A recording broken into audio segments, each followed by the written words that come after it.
सुप्रभात। मैं हूं जोगेंद्र राणा।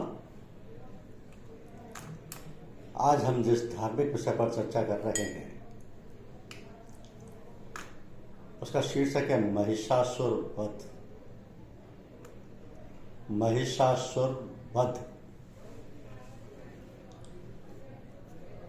पूर्व काल की बात है कि रंभ दानव को महिषासुर नामक एक प्रबल पराक्रमी तथा अमित बलशाली पुत्र हुआ। उसने अमर होने की इच्छा से ब्रह्मा जी को प्रसन्न करने के लिए बड़ी कठिन तपस्या की। उसकी 10,000 वर्षों की तपस्या के बाद लोक पितामह ब्रह्मा प्रसन्न हुए। वह उस पर बैठकर महिषासुर के निकट आए और बोले, वत्स उठो, अब तुम्हारी तपस्या सफल हो गई। मैं तुम्हारा मनोरथ पूर्ण करूंगा, इच्छानुसार वर मांगो। महिषासुर ने उनसे अमर होने का वर मांगा। ब्रह्मा जी ने कहा, पुत्र, जन्मे हुए प्राणी को मरना और मरे हुए प्राणी को जन्म लेना सुनिश्चित है। अतएव एक मृत्यु को छोड़कर जो कुछ भी चाहो मैं तुम्हें प्रदान कर सकता हूं। तो महिषासुर बोला, प्रभु, देवता, दैत्य, मानव, किसी से मेरी मृत्यु ना हो। किसी स्त्री के हाथ से मेरी मृत्यु निश्चित करने की कृपा करें। तो ब्रह्मा जी एवं अस्तु कहकर अपने लोग चले गए। वर प्राप्त करके लौटने के बाद समस्त दैत्यों ने प्रबल पराक्रमी महिषासुर को अपना राजा बनाया। उसने दैत्यों की विशाल वाहिनी लेकर पाताल और मृत्युलोक पर धावा बोल दिया। समस्त प्राणी उसके अधीन हो गए। फिर उसने इंद्रलोक पर आक्रमण किया। इस युद्ध में भगवान विष्णु और शिव भी देवराज इंद्र की सहायता के लिए आए, किंतु महाबली महिषासुर के सामने सबको पराजय का मुख देखना पड़ा और देवलोक पर भी महिषासुर का अधिकार हो गया। तो भगवान शंकर और ब्रह्मा को आगे करके सभी देवता भगवान विष्णु की शरण में गए और महिषासुर के आतंक से छुटकारा प्राप्त करने का उपाय पूछा। भगवान विष्णु ने कहा, देवता, ब्रह्मा जी के वरदान से महिषासुर अजय हो चुका है। हम में से कोई भी उसे नहीं मार सकता है। आओ हम सभी मिलकर सबकी आदि कारण भगवती महाशक्ति की आराधना करें। फिर सभी लोगों ने मिलकर भगवती की आर्त स्वर में प्रार्थना की। तो सबके देखते देखते ब्रह्मादि सभी देवताओं के शरीरों से दिव्य तेज निकलकर एक परम सुंदरी स्त्री के रूप में प्रकट हुआ। भगवती महाशक्ति के अद्भुत तेज से सभी देवता आश्चर्यचकित हो गए। हिमवान ने भगवती की सवारी के लिए सिंह दिया तथा सभी देवताओं ने अपने अपने अस्त्र शस्त्र महामाया की सेवा में प्रस्तुत किए और भगवती ने देवताओं पर प्रसन्न होकर उन्हें शीघ्र ही महिषासुर के भय से मुक्त होने का आश्वासन दिया। अब परम्बा महामाया हिमालय पर पहुंची और अट्टहास पूर्वक घोर गर्जना की और भयंकर शब्द को सुनकर दानव डर गए और पृथ्वी कांप उठी। तो महिषासुर ने देवी के पास अपना दूत भेजा। दूत ने कहा, सुंदरी, मैं महिषासुर का दूत हूँ। मेरे स्वामी त्रिलोक के विजयी हैं। वे तुम्हारे अतुलनीय सौंदर्य के पुजारी बन चुके हैं और तुमसे विवाह करना चाहते हैं। तो देवी, तुम उन्हें स्वीकार करके कृतार्थ करो। भगवती ने कहा, मूर्ख, मैं संपूर्ण सृष्टि की जननी और महिषासुर की मृत्यु हूँ। तो उससे जाकर ये कह दे कि मैं तत्काल पाताल चला जाए, अन्यथा युद्ध में उसकी मृत्यु निश्चित है। तो दूत ने अपने स्वामी महिषासुर को देवी का संदेश दिया। भयंकर युद्ध छुड़ गया। एक एक करके महिषासुर के सभी सेनानी देवी के हाथों से मृत्यु को प्राप्त हुई। महिषासुर का भी भगवती के साथ महान संग्राम हुआ।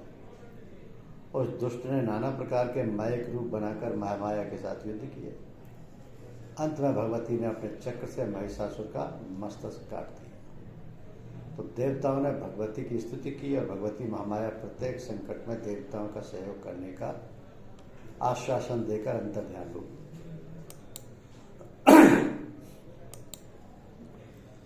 तो नवरात्रि के दिनों में आपने देखा होगा कि जहाँ भी दुर्गा माँ की पूजा होती है वहाँ माता की मूर्ति के साथ उस परम शक्तिशाली असुर महिषासुर की भी प्रतिमा माता के साथ होती है। इस मूर्ति में माता त्रिशूल से महिषासुर का वध कर रही होती है। तस्वीरों में भी माता के साथ महिषासुर को दर्शाया जाता है। लेकिन क्या आपने कभी सोचा है कि माता के साथ महिषासुर क्यों होता है? दरअसल इसके पीछे माता का करुणामय हृदय है, जो शत्रुओं पर भी दया का भाव रखता है। देवी भागवत पुराण में कथा है कि रंभ नामक एक असुर था, जिसने अग्निदेव की तपस्या से एक पुत्र को प्राप्त किया था, जो एक महिषी यानी भैंस से उत्पन्न हुआ था। इसलिए वह महिषासुर कहलाया। तो यह असुर वरदान के कारण जब चाहे मनुष्य और भैंस का रूप ले सकता था। तो ब्रह्मा जी की तपस्या करके इसने वरदान पा लिया था कि कोई स्त्री ही उसका अंत कर सकती है। इसलिए वह देवताओं के लिए अजय था और शक्ति के मद में आकर उसने देवलोक पर अधिकार कर लिया। तो महिषासुर के शासन में देवता और मनुष्य भयभीत रहने लगे। ऐसे में सभी देवी देवताओं ने अपने तेज को मिलाकर एक तेजोमय शक्ति को प्रकट किया, जो स्त्री रूप में अवतरित हुई। यही देवी माँ दुर्गा कहलाई। सभी देवी देवताओं ने अपने अस्त्र शस्त्र से देवी को सुसज्जित किया। इस देवी ने महिषासुर को युद्ध के लिए ललकारा और देवी महिषासुर में 9 दिनों तक महायुद्ध हुआ। तो महिषासुर को अपने अंत समय में माता दुर्गा की शक्ति का एहसास हो गया और उस असुर ने देवी से प्रार्थना की कि हे माता, आपके हाथों मेरा वध हो और मुझे मुक्ति मिले। मैं आपकी शरणागत हूँ, मेरे उद्धार का आप कुछ उपाय कीजिए। तो शरण में आए हुए असुर पर माता ने करुणा दृष्टि दिखाई और वरदान दिया कि मेरे हाथों से मृत्यु को पाकर तुम्हें मेरा सायुज्य प्राप्त हो जाएगा और मेरे साथ तुम्हारी भी पूजा होगी। तो माता के इसी वरदान के कारण देवी भागवत पुराण में बताया गया कि माता के साथ महिषासुर का वध करते हुए माता की मूर्ति बनकर देवी की 9 दिन तक पूजा करनी चाहिए और इससे भक्तों को भोग और मोक्ष की प्राप्ति होती है।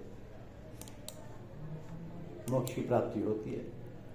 तो महिषासुर मर्दिनी हिंदू देवी दुर्गा को कहा है।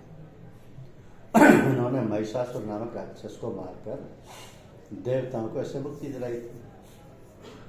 महामाया माँ जगदम्बिका ने देवताओं को वरदान दिया था कि वो भीषण अनिष्टप्रद समय में प्रकट होकर दैत्यों का नाश करेगी। माता नित्य होती हुई भी बार बार प्रकट होती है। महिषासुर के वध के लिए माँ ने अपनी लीला का विस्तार करने के कारण सभी देवी देवताओं को तेज से प्रकट होकर दुष्ट महिषासुर का अंत किया था।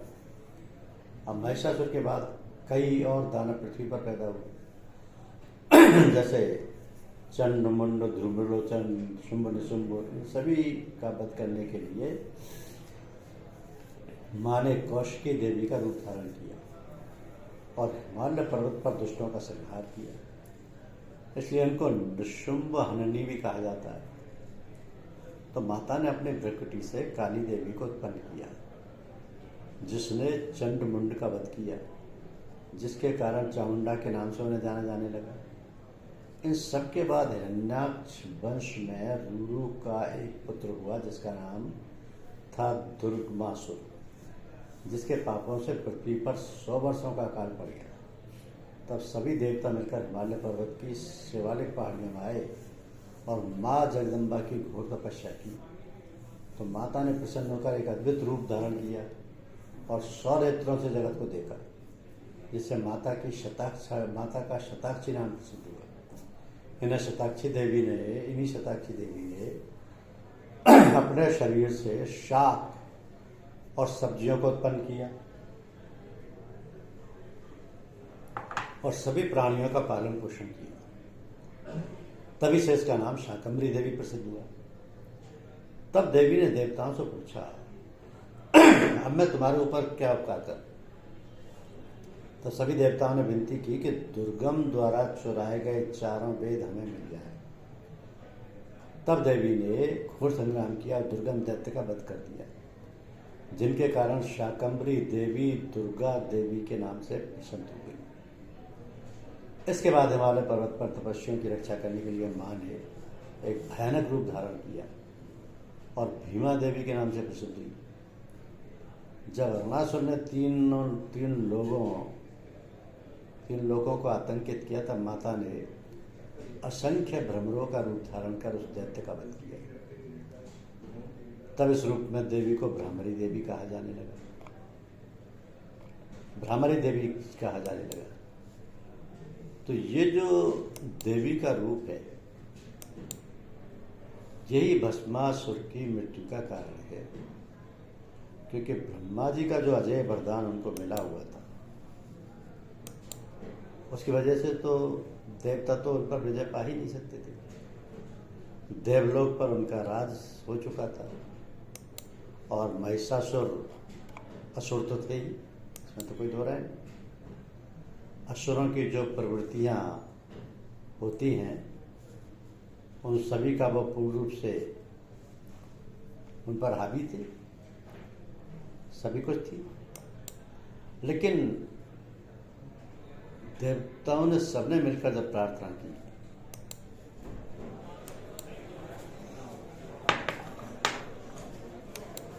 तभी जाकर ये संभव हुआ कि महिषासुर पर विजय पा सकी, ये पाई जा सकी। ऐसा कहा जाता है कि माता के गण 10 रूप में विद्यमान रहते हैं। उनके गणों में भैरव और भैरवी प्रमुख हैं। माता दुर्गा के आगे हनुमान और पीछे भैरव की सवारी चलती है। तो महिषासुर तो एक असुर था। महिषासुर के पिता रंभ असुरों के राजा था।